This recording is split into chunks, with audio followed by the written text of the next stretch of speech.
All right, so let's take a look. Some students have a background, identity, interest, or talent that's so meaningful.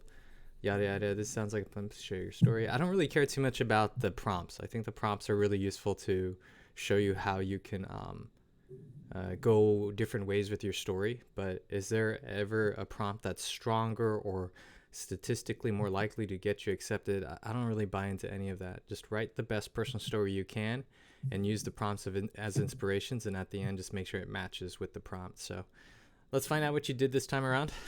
When I immigrated to Oakland, it took 5 minutes for the town to become my new home. Okay, that's an interesting start right away. Like you wanted to pick it up. I like to spell out any number that's under 15, Okay. or is it 18 or 19, whatever it may be. I don't know why. I think I learned that when I was like in middle school. It was like a hard lesson one of my English teachers taught me, and then ever since it's just stuck with me. When my parents got divorced, it took 5 minutes to sign the paper. When I see my dad, I only get 5 minutes of contact. I had always believed these moments were my life turning points, but in reality, they weren't. Instead, it was the aftermath that truly influenced me. So, what you're doing right now is you are trying to give me a movie trailer, all right? Mm-hmm. So sometimes that could work. You're kind of like front loading, hey, this is what's going to happen to me, or something more significant is going to happen down the line. Um, let's see where it goes. My dad was born with AS. Some consider that's why he is so different. That's how I saw it in the beginning, but when I look at past appearances, I understand him more. When we talk, we aren't saying words, we communicate through adaptation. Communicate through adaptation. Interesting. We talk sentences while carefully listening to specific words that catch more than one meaning to guide us. We mobilize every finger to express what our words can't.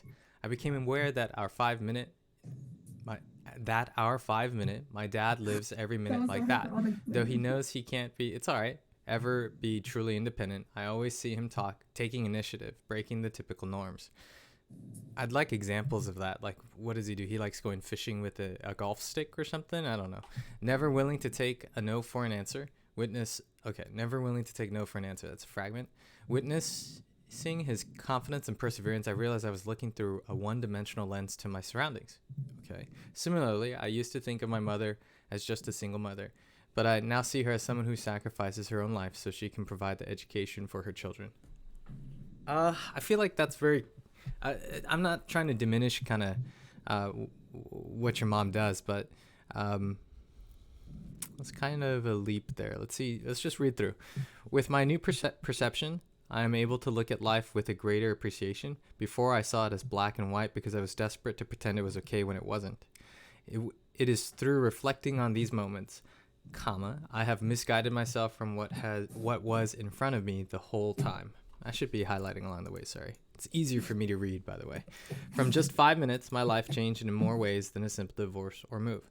I was able to grow and evolve into someone who looked at all the details regardless of my own perspective. I learned not to let them go to waste, but use them as chances to be resourceful, ambitious, and assertive.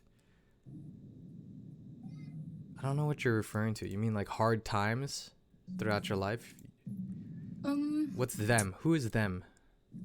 like, these, I was trying to say how, in my life, I always had, these moments, and I just, always overlooked them. Like, I just, gave them, a quick glance. Like, I never truly, appreciated,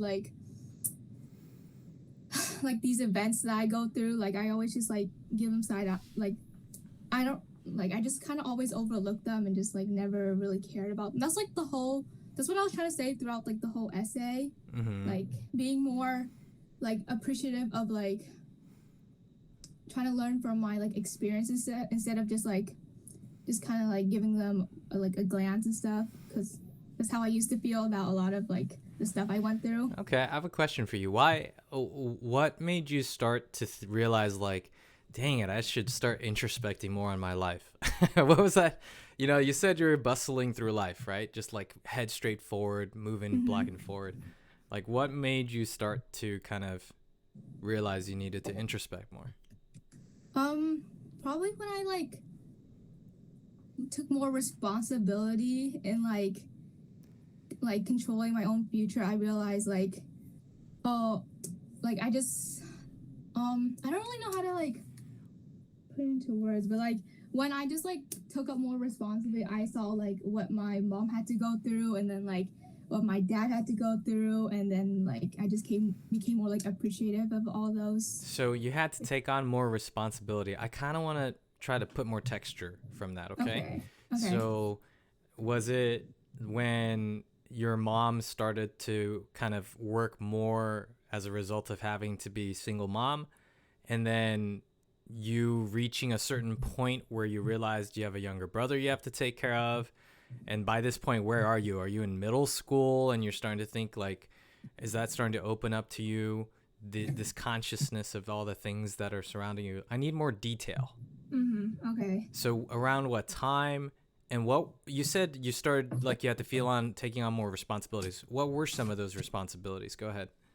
Um, Half of them were like educational, and half of them were like just like simple responsibilities. Like because both of my parents like didn't really graduate college, I had to like take my own education in my own hands. Like I had to be like the one to like reach out and like figure out like how I can like get ahead and all that stuff. And then What like does at that home, what does that say about you? The fact that you had to take your own individual motivation and figure out a way to sign up for your classes, go for community college courses, etc., like that.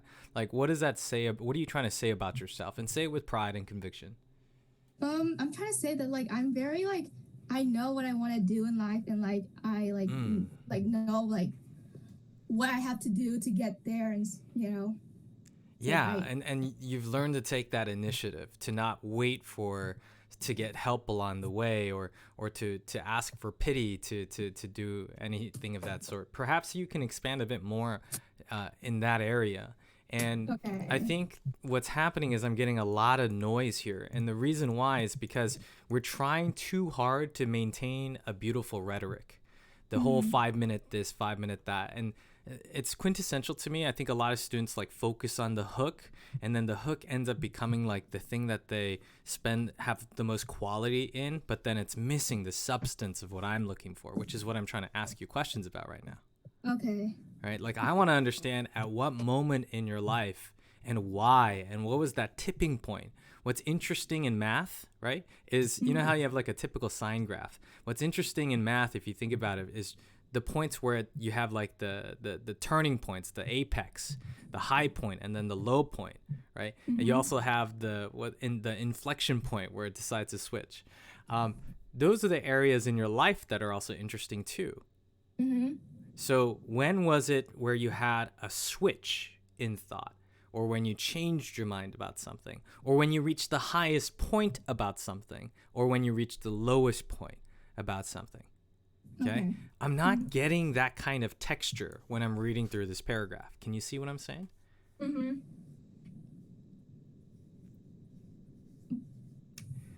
From that texture, you will then be able to I think you try to naturally lean them towards introspective growth points. Mm-hmm. So, for example, can you name some of the responsibilities that you felt that you had to take on more, and try to be more specific about it? Um, well, aside from like the educational one, like I had to like start like figuring out. Okay, one of the biggest one was like I nobody could pick me up from school, Mm-hmm. so I had to like figure out like a way to go home and stuff like that, and then like figure out how to like incorporate my brother's route into that, and like yeah, that was like a really big one. So, how would you describe that? Because we can discuss that in terms of the mechanical skill of just learning how to be your own navigator around town, and being that for your brother. Um, is there any particular challenge to that? Um, it was mainly like I it was like organizing like what buses to take, like and learning how like the buses because I was like 13 and like I never ridden like a bus or anything like that. Mm-hmm. So it was just hard to like kind of match up like, oh, we do exactly this and then we have to go to that and then like this and that. Yeah. So I think that's where a part of you started to be developing just like a greater sense of organization in your life. And why did you find organization in your life? Like, what was the reason for you to have to be so organized in your life? It helped me stay on track with like my new responsibilities and stuff What because new responsibilities? like obviously like having to like because I think it was like when this all happened it was like the transition to like um almost kind of the end of middle school into high school. Like I had to learn like how I was gonna like get through the 4 years high school while also like being able to take care of my brother at the same time while like managing like out like So, by the point of you having to also take care of your younger brother, at this point you were living under a single parent house. mm-hmm, So, do you see, to me, I think those are the interesting parts that help bring out the challenges in your life story. okay So I need more anchoring. Um, mm-hmm, so we dropped the whole 5 minute idea because that can create too much noise, because we do want to create kind of like a timetable or a mm-hmm, timeline of how you grew. So okay would you say middle school was when you started to take those responsibilities on? In addition, by the time you enter into high school, the point you want to make is that that's at the point where you also kind of saw the limits of how your parents can care for you, mm-hmm, and how your parents have knowledge and understanding of like an experience in terms of what to do next, mm-hmm, right? Because and then you mentioned how their education was at a certain level. mm-hmm, It capped at a certain point, and when you reach that of the people you look up to, it's kind of like you had a master and like mm-hmm, in taekwondo, and you looked up to him, and then you finally reached the same level he has, right? mm-hmm. How does that make you feel? And what does that make you realize? Or you sensed more responsibility from that, right? Mm-hmm. That's good. That's a great feeling to get from that. But could you describe that a bit more? Okay. Tell Oh, me. Yeah. oh. Um. Well, like I felt really proud because obviously, like my dad doesn't know that like I'm doing all this, but like it's good to know that like um if he did know, he would be proud. And then like my mom is like the typical Asian mom, but even still, that like I'm still like happy that like all her like struggles and stuff are like paying off. You know? So, do you find that you're doing it in a way for, on the one hand, I love that you're giving that detail about pride and how you know that your dad would be proud. The second is that you went a little level deeper with mom, that it's almost like you wanted to give this as a gift, even almost like a compensation.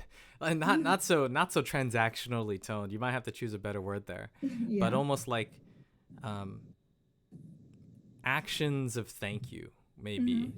Mm-hmm. Those are a lot of good introspections there, because I get a better sense of your humanity, your personalness, and what drives you and what holds you accountable in life. Because that's really Mm-hmm. key. Like, what holds you accountable to becoming a better version of yourself, to waking up each day, to want to study and learn more. Like, I think those are great stories. I feel like you don't have any of that in your essay here. Oh, okay. Do Well, you? it's my first draft, so. That's all right. That's all right. But can you see? Do you see how you can? How would you summarize my criticism to this point, and what you feel you can do from now on? um, I feel like it's the main problem with how I'm writing is that like I just like won't go deeper into like my personal insights and like I kind of like want to hide it with like other stuff that isn't as like detailed and like true to who I am.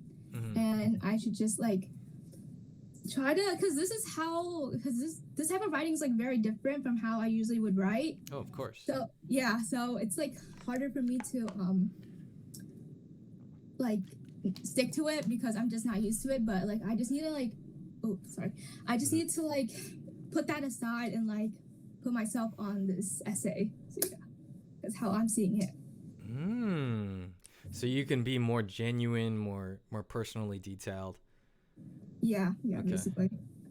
I think it'd be really nice to just have a standard timeline. There's nothing wrong with a standard timeline of Okay. when you were young, growing up when you were young. Okay, Mhm. certain key points in your life of when you moved to Oakland, Mhm. um, the first time that you had to start taking on greater responsibilities because of life experiences, life situations that you had to learn to deal with and adapt to. From those life challenges, the lessons you've learned about yourself, a Mhm. greater sense of motivation that you are fueled by now, like things that now compel you to see like a deeper value or a deeper purpose in your life. Mhm. That's what I think I'm looking for. Okay then. Then you shouldn't probably read the rest because I kind of don't go into that. So.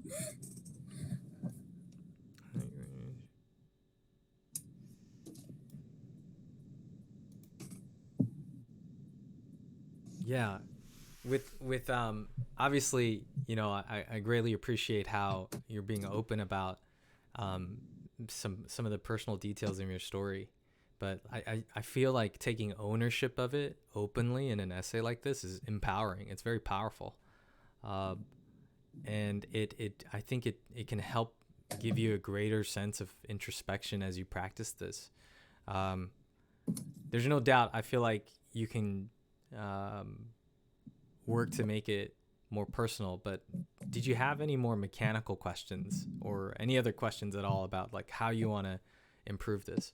Um, I kind of spent a really long time on like the first paragraph. Like I don't, cause with this type of like stories, like there's so many people are telling me different things. Like I don't know how I should start it. Like I don't know, cause Mm. like a lot of times in like a typical essay, you start with the hook. You know, like that's how I've been taught since like middle school. Yeah. So that's what I try to go for. But like, should I just like I don't know how I'm supposed to start it, you know, to like grab the reader and all that Yeah, stuff. so you know, I think a lot of students need to learn more of my what I like preach, which is the cooking mindset when you're cooking, kind Mm-hmm. of like an essay.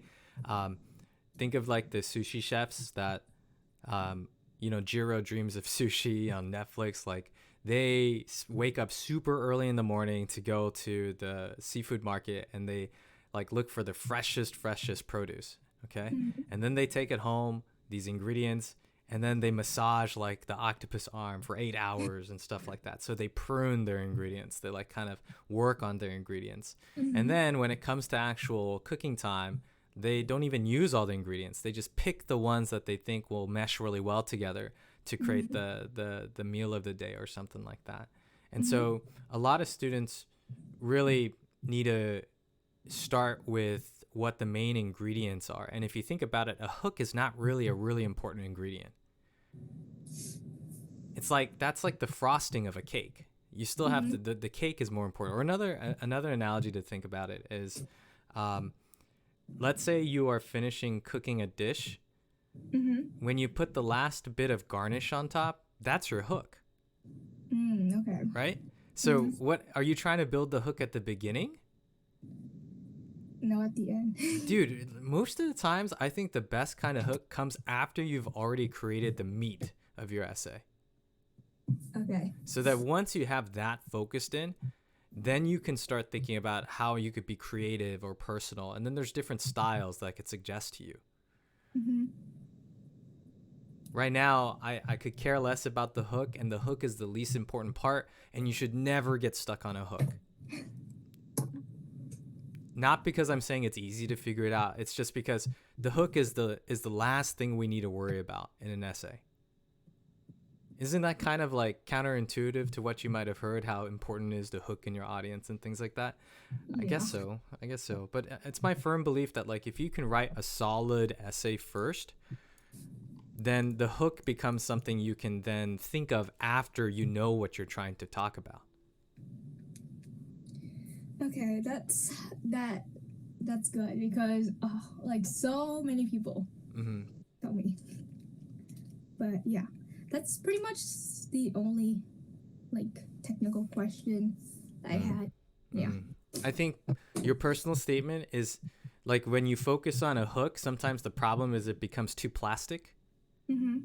So for example, one of the feelings I get is like movie trailer. Like you're pre-summing a lot of, oh, this is gonna happen in my life, this is and this will truly affect me, right? And if you think about it, that's a movie trailer. And most movie trailers make the mistake of giving it so too much away where I don't need to watch the rest of the movie. Like the movie trailers today, these days, I feel like it's like, oh, okay, I kind of can figure out what's gonna happen, and then I don't bother watching it. Mm-hmm. So setting up numerical intros like that usually has a lot of downsides to it. Okay. The alternative and the bread and butter for me is just be honest and genuine in your essays and try your best to just explain the early parts of your life that you remember that led to the bigger picture realizations throughout the rest of your life. Okay. It's almost like you're writing an autobiography. You're in a podcast. You're like you won the Nobel Prize for whatever, biology or something, and you're like 60 years old, and you're looking back, and someone's interviewing you. You know, like, hey, tell us about what got you started in your interest in pushing for research and doing these kinds of things, and then they're gonna look back. So, you know, my mom bought me a microscope set. It was an electronic microscope, so I thought it was really cool back then. Mm-hmm. And that's what got me really interested, because I remember taking it to the back of my garden, and I would put that over, and I'd see all the little, and then I don't know the terminology for those little organisms in the water, but it'd be cool if you then threw in a little bit of that. So there's a lot more smoothness to it in your personal narrative. Do you see how it's not like action-packed Hollywood kind of vibes? Mm-hmm. It's much more slow burn, I think. I prefer that in a personal statement. Okay. Okay, that's good to know. What else? What do you mean, what else? Any other questions about this?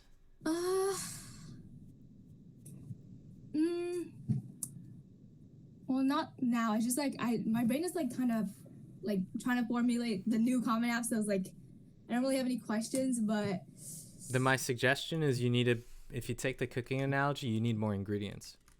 okay. So you need ingredients such as like, what am I trying to say that I learned through the unique combination of life experiences that I've lived? No one else has lived the same exact life you have, with all the different conflicts and different combinations of ups and downs and challenges. Okay? So maybe some of the things, what have I discovered about who I am and what I am confident about myself in, as well as what I'm not. Okay? And what aspirations compel me or drive me, wake me up each morning. And that's when you have better ingredients to try to know what you want to target and hit. Because then once you have what you're trying to say about yourself, okay, you then can be able to ask yourself, oh, what part of my life can I look back on to reflect why I started to care so much about the environment? And then it could be because, like, for example, that I use in a personal sense, that I used to go fishing at Woodbridge Lake when I was really young. And that just kind of balloons into the type of interest that I have today. So sometimes you could start at the end of what are you trying to say about your beliefs, your character, your convictions, your aspirations, and then ask yourself what life experiences have led to that point, and then can I weave together a story that kind of gives me this collage? Okay. I think that tends to be my favorite style. Okay. Sounds good. All right. Good luck with the ingredients. Did you want to try Mish? Yeah, you can look at it. This is my first time writing a supplement, so I kind of didn't know where to go, kind of what to do, but you know, hopefully it's something. Oh, you're doing fine. I'd argue that you're doing great. I think comparatively, on the one hand, you actually have completed drafts and they're competitive towards the word count that they're allowing. So you're beating maybe 50% of the students in the United States right now. The other 50 being they haven't even started looking up what their prompts are, and that's going to bite them in the butt. Um, but in terms of honestly, I think your writing style, I think if you receive the right amount of coaching, you can suddenly have just like this turning point in your writing. Like once you start getting the hang of what I'm saying, such as this, you need more introspection, or you need a stronger IQ signal, or this is where you need EQ. Once you start to see the mechanics behind like college essay writing, it clicks and you'll be able to be really quick at improving and applying them. So just hang in there, okay? Everyone belongs to many different communities and groups to find, share, blah, blah, blah. Choose one of your community which you blah, blah, blah. Okay, so 300 words, you're 273. So it could be a little bit more, maybe 2 more sentences. If you ask me to describe myself in one word, Oakland would automatically be my response. Diversity overflows in this community. You might want to capitalize. To any other people, Oakland has a negative reputation. They distinctly think of the uncivilized movements, messy streets, and quote, trash people. We do? I don't think of Oakland as trash people. I think it's like dude, if I had to be honest, I think Oakland is not trash people. I think it's just known as a shady neighborhood. Well, I mean, whenever I ask people, they always like say, "Oh, the people are just mean and stuff." Oh, okay. Well, I'm sure that there are people that are gonna be a little bit more, I guess, like extreme about it. That's from my experience. That's what I hear. But But is it true? Dude. I think like my perception of Oakland, I'm not even sure because I have never really looked up the stats of the city. But I'm assuming Oakland. Is there like a lot of gun violence or something? Yeah. Okay, so those are more like, I don't know. I think those are more interesting textures or details that can help to give context to Oakland. Okay. Instead of saying people are being trash people and then uncivilized movements, I don't know what that means. Because it's when I talk to people like that's not from Oakland, they're all like, because Oakland is such like a diverse place. Like we have a lot of we're very motivated to like social justice and stuff like that. So we always like are protesting and all that stuff, and some people don't like that. Okay, so that's what I really like about you pointing out Oakland. I think that the thing about Oakland, and people misunderstand, is that it's a very socially active community. In that, if there is some sort of a social injustice or a certain type of social matter that is coming to the fray or whatever, I think that being an Oaklander keeps you, would you say it keeps you aware of those kinds of things? Yeah, it keeps. Oh, sorry. Keep going. I said it keeps me aware, but then also motivates me to be a part of that action and all that stuff. There you go. Let's see if you write that. It motivates me to be a part of. Right? Let's see if you wrote that somewhere in this essay. To any other has a negative reputation, but to me, I see another side. It's a culture formed by thousands of other cultures within town. Every single step I take down a single street is filled with history. From the college roads, my trying to get their hands a little different. You haven't said it yet. You're just describing the culture and Oakland to me, as opposed to how it moved you to then get you closer to answering the prompt quicker. Oh, you're not going to like the second part. It's all right. Let's see. I found my niche in such a complex community through the world of local businesses. Here, small businesses are the driving force behind the unique foods, arts, and lifestyle. As I volunteer with local businesses, man, by this point, I heard business. I read businesses 3 times. Businesses. And there's nothing grammatically wrong with that. But what I call that is clunky. Mm-hmm. Can you see why? Yeah. So when these word choices are being repeated too frequently together, that is a question of whether you can level up your rhetoric here and maybe switch things around, maybe give a little bit more texture or diversity in your sentence structure.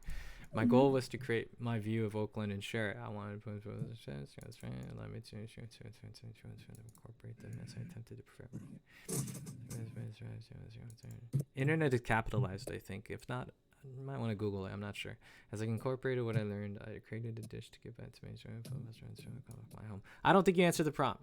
I went more like low key. I don't know. So so you could be a bit more straightforward to answering the prompt in the second paragraph. So Hmm. what have you found as your place in it? I think you found your niche in it as a small business. Not You're like an entrepreneur. no. I just like I like collaborating with like small businesses around. Like I don't I see you're like volunteering for yeah. these Like local I like businesses. Okay. volunteering with like the businesses around here because like it's always really unique. Is there a So certain type of business that you volunteer for? um, I run a volunteering club, so I pretty much just like do anything that like I feel Ah, like I wish what it was. I wish you can narrow it down. Otherwise, it's too yeah. broad. Do you I have? mean, Hmm. I have like two that I usually like do the most. What are they? Well, one of them is listed there. It's like the bakery because I like cooking, so I thought good to do that. And But then, what culture is Uhuru? I don't know that. oh, it's like an African like bakery. They like make pies and stuff. Ah, I wish you And talked then, about like the. I wish you talked about that detail of how you. I don't know. There's something interesting about a girl like you working in a Uhuru food store. Like it's I think fun. there's like an interesting exchange of things you can learn from that. Okay.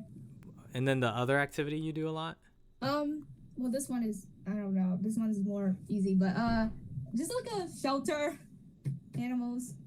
animal shelters. Yeah, it's well, I don't get to do it a lot because they only allow you to do it like once a month. But I give vaccines to like dogs and stuff. Oh wow, that's interesting.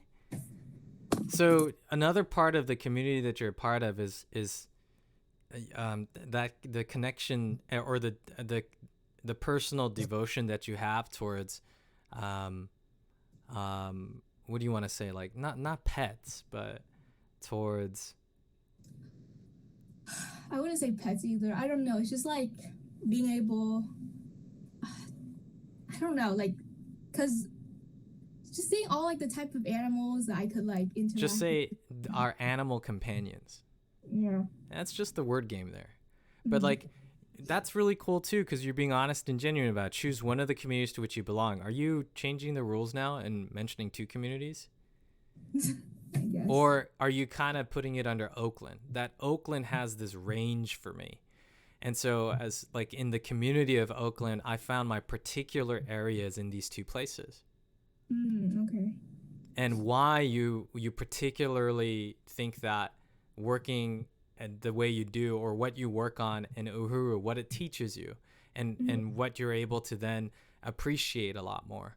On the Mm-hmm. flip side, it's then for your animal companions at the local Oakland animal shelter. And how what do you see there that inspires you? Right? Are you seeing that there's a lot of different types of people that come to volunteer, like the artists who'll make the dog portraits for the people for adoptees, or are you interested in seeing like donations and how those fund drives bring in thousands of people and hundreds of thousands of not maybe hundreds of thousands but maybe Not a thousands of thousand. dollars like and how does that make you feel about your community, right? And then the role that you've want to continue to play in your community is a great way to end this essay, by the way. How do Mm-hmm. you want to continue to play the role that you are, but be better, right? Because you're obviously growing and college is going to help you level up your assets. Mm-hmm. That could be fun. Let's go to the Okay. next one. Oh, okay. This one Let me see was what kind you chose of for. hard for me. I Okay. don't know. It was, it was different. Like having to write. I don't know. It was weird. But yeah. So. So I don't want to create a like a in a the perfect scenario or things like that. Okay. So Okay. immediately, what you want to do is you want to approach it from a very utilitarian, Mm-hmm. pragmatic tone. Okay. Here's what my goals are. I want to excel as a nurse, but gain enough experience throughout my college years to actually begin with blah blah blah licensing, so that Uh-huh. the moment I graduate, I can then pursue in nurse practitioning, blah blah blah blah blah blah. Like it's almost like you're laying out your strategy or your game plan of your professional goals Mm-hmm. and how through the specific opportunities that Michigan offers you, you're going to be able to gain the specialized knowledge that you can and the coursework for that. You can then get the early start with clinical experience and research and start developing your actual nursing experience for 2-3 years before you even graduate by using these like summer blah blah blah Michigan nursing joint programs. Do you see how the goal is for you to be very, very pragmatic? I think that is what sells. That's what impresses me when I read these essays. Okay. It's asked very specifically, how will the curriculum support your interests? So let's practice this real quick. Let's say we go to UMichigan Nursing, and let's go to their undergrad. So it's BSN. Okay. Yeah. So do they offer any specialized, do you have a specialized reason why you want to go to nursing for Michigan? I really like how like their curriculum is structured. I wrote about this in my essay. I like how they how each year they like prepare you to like the next level. Like I know like I guess other schools, but like the way they do it, like how their classes are, like you can tell that like these classes you're gonna like. Okay, so I'm gonna cut you off there. So I'm reading this paragraph. I see what you're doing. So I am extremely excited. I'm going to do this and do this and do this. But then where it falls short is your introspection on that. Okay? So as a senior, I'll be put on the clinical. At this point, I know I'll already see myself as a nurse. Like, are you trying to prepare to be more of a clinical nurse, or are you leaning more towards research? And are you leaning more towards the reproductive health type of nursing industry? I don't know what that would be, like OBGYN department or something like that. Mm-hmm. So do you see how much more that, like, this is not a goal? So your introspection is where it falls short for me. I don't see that you have a professional goal that all of these summarize themselves into becoming. Okay. Well, the thing is that like I know I want to become a nurse, but like I don't know what type of nurse I want to become, and like yeah. Okay. And like that's why I want to like these schools have like different specialized programs. Not like they don't have well, I don't think UMich has one, but like they just have these classes that will give me an introduction into like help me like before I even start clinicals, I'll be able to like get a sense of like what I would want to do and all that stuff. Yeah. I wish you could see the electives. I know. Oh wow, yeah. So usually the higher the course number you go, the more it tends to be upper division or electives. And you could start to see like they have acute pediatric clinical. I'm assuming that's what it is. Like not every school is going to exactly have these types of electives. And coming back to your point, but Jay, I don't know what I want to specialize in, Jay. I don't know if I want to do pediatrics or if I want to go into geriatrics. Geriatrics is like for the elderly, which is going to be a huge field, by the way, given the boomers are kind of entering that. When I shadow nurses, they always talk about that. There you go. That could be an interesting intellectual point that you talk about for maybe your Harvard essay, when you have to talk about some of this open-ended thought. Where you see the meta of the world going would be really interesting for IQ, that you can then lean into EQ about like what you want to do about it personally. But anyways, I'm getting sidetracked there. Sorry. Acute pediatrics, you don't know that you want to do that, but at least the very least that you could say is I want to see if I can explore that type of opportunity to see how it feels like for me. That's the whole point of undergrad. You don't know what you want to do, but here are the A, B, C options where they can allow you to try it out and really get a sense of if it's for you or not. So don't hide behind saying, I don't know how much I could go deeper past nursing. It's okay. Nobody really truly, not a lot of students do. Majority of students don't. But the very least you need to project as a competitive student is to say, I don't know what I want to do, but here's what I've wanted to try. And here's what I'm excited to give a shot and go deeper into. Okay? So you still have to come to those points, I think, personally. Helpful? Yeah. Questions? Should I still keep real it? quick, sorry, I'm gonna interrupt. I'm really sorry. I'm meeting as I'm thinking. Like I know I will find my answer. Stop giving me these platitudes. Okay. I know it's perfect for me. It's gonna be right and get me success. Instead, it's it should be more like, I want to learn more about this or develop these skills or gain more EXP in these areas. And I see how I can do that through UMichigan's curriculum choice electives that allow for this, this, and this, or through its joint undergraduate research summer programs with the blah, blah, blah biology department or the medical center. Mm-hmm. Okay. Versus, I know I will find my answer. See how fluffy that is. Oh, yeah. Okay. So the biggest thing that I try to teach and train students on is try not to be fluffy with your answers, like brochure statements. Try to be pragmatic. When in doubt, if I had to choose something like that's too pragmatic versus too fluffy, I think the too pragmatic statistically will have a better chance of appealing to admission readers. It's just going to have a higher sense of maturity, I feel like. Okay. This research, like this next paragraph is about research, and I really struggle with this because when you do research, you have to like work with a professor and all that stuff. But like, and I know like a lot of times you were telling me, oh, name drop professor, but like I haven't been to the school yet. I don't know what professor I would want to like work with and all that stuff. Right. Like, yeah. So the solution there is to be broad to specific. Mm-hmm. Okay, so the technique I teach is broad to specific. So it's, I'm interested in I seek to develop my own research skills and build the experience to pursue studies in clinical blah blah NP. I don't know that much detail. Okay. And I hope to do so by pursuing UMich's program or department. Okay. In which professors such as A and B conduct experiments. Okay. Okay, I got that. Okay. That's good. I'm sorry, I'm not good on the spot like that, but like you get the idea, broad to specific. So it's like the institute to then professors such as A and B, who then align with kind of where I see the type of research I want to take my own interests. Oof, kind of rusty today, but you get the idea. So yeah, I got that. That's really helpful. Cool.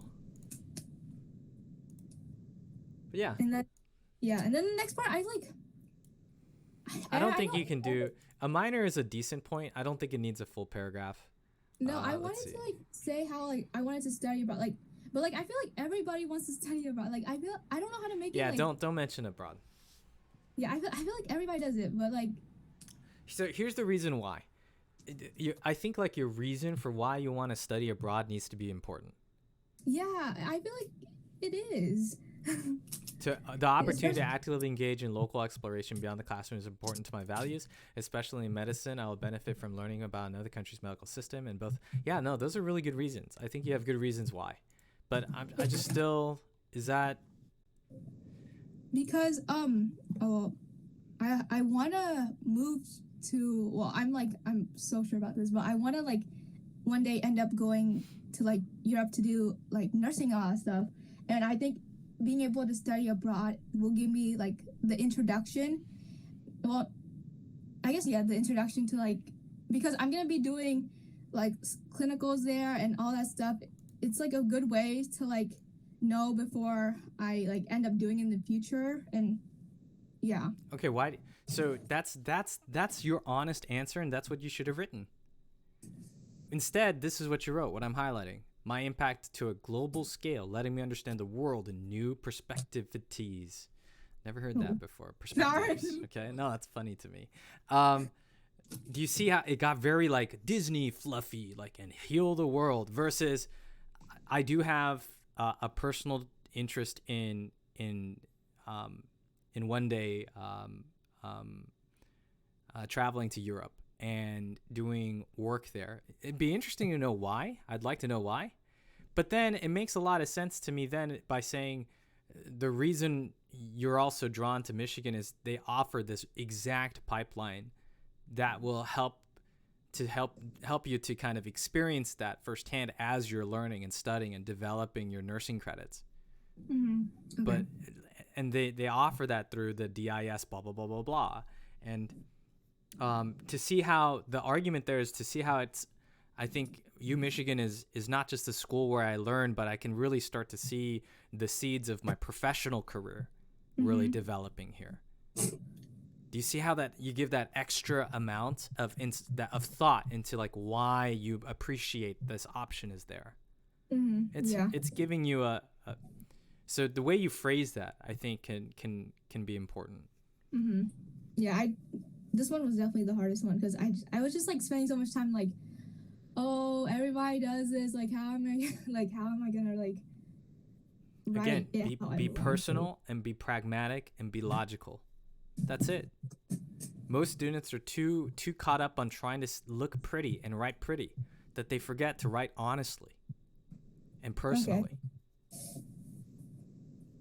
And that's where I get like the more interesting textures as a reader. I'm so tired of the help the underprivileged children with my STEM for Youth Club. I'm just so tired of it. I just want something more genuine. Okay? So when in doubt, try to be pragmatic. Try to think like you're, why this would be good for you.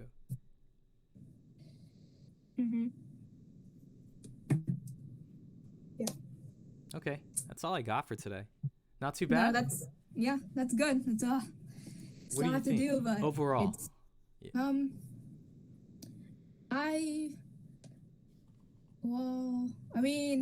I'm glad with all the information, like feedback I got, because it's really helpful when I write like my other draft and stuff. Like now I know like more concrete because I didn't really know what to do for these supplements. Like at the same time, my head was like in the middle of like thinking, oh, should I like?